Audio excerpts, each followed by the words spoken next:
Moshe Cohen-Saban, bonjour. Bonjour. Moshe Cohen-Saban, vous briguez les suffrages des électeurs le 24 novembre prochain. Vous avez décidé de rejoindre le regroupement Tous Ensemble avec la bénédiction de Dov Zera.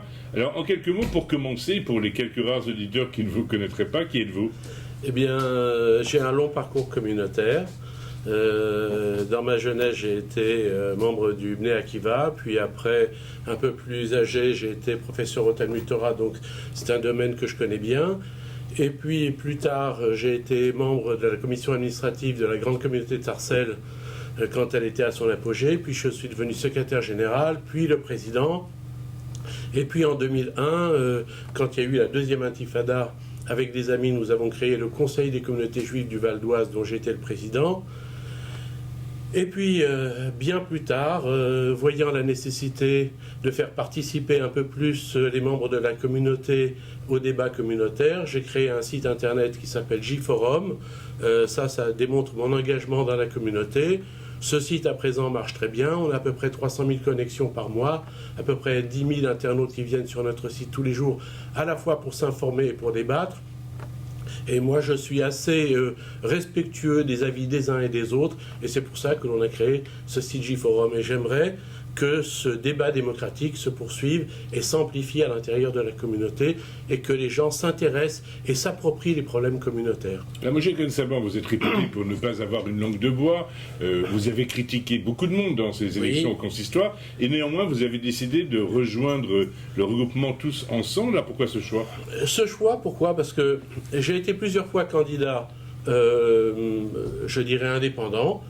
Le système veut que quand on est candidat indépendant, c'est extrêmement difficile. Donc, pour un choix d'efficacité, j'ai rejoint une liste.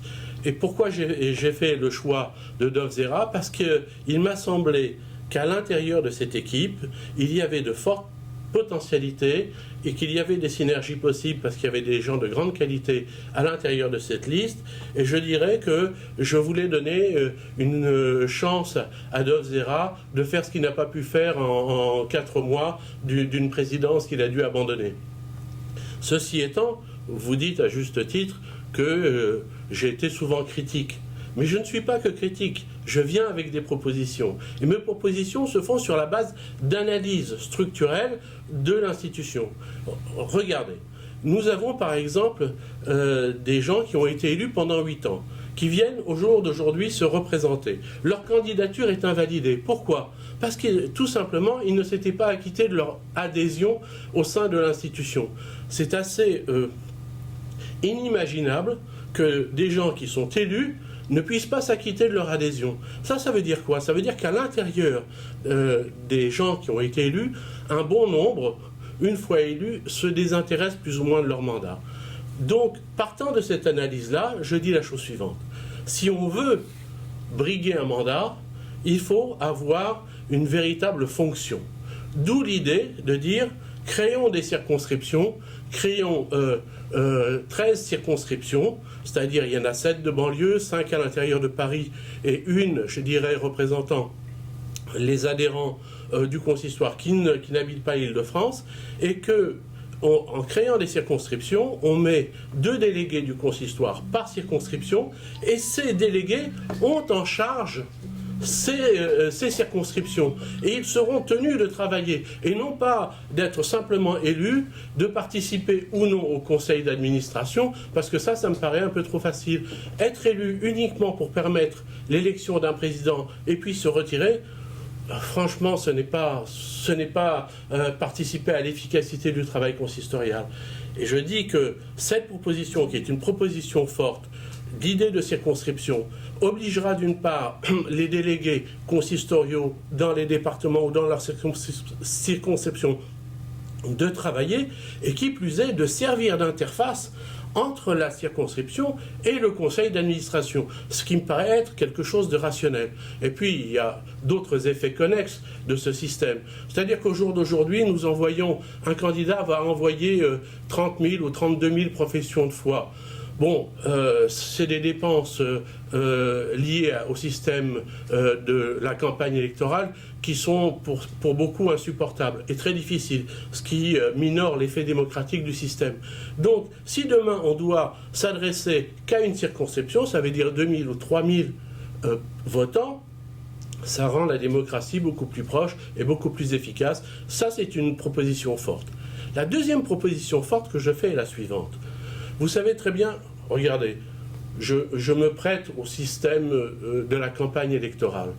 Mais je ne pense pas qu'un certain nombre de personnalités de grande qualité veulent s'exposer à ce type de système, c'est-à-dire d'aller quémander les voix des uns et des autres. Mais néanmoins, ils peuvent être d'un grand apport pour la communauté.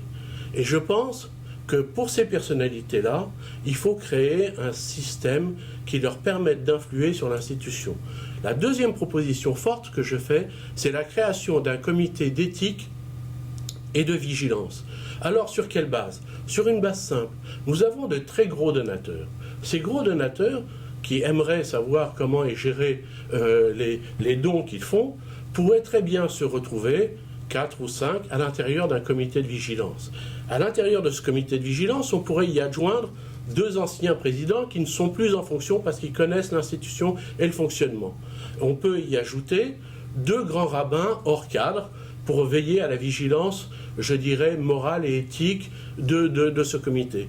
Et puis, ce comité peut très bien, cette première partie peut choisir 5 grandes personnalités du monde juif, à la fois du monde des affaires et du monde de la culture, qui viendraient, je dirais, apporter leur connaissance et leur complémentarité pour guider le consistoire dans ses prises de position.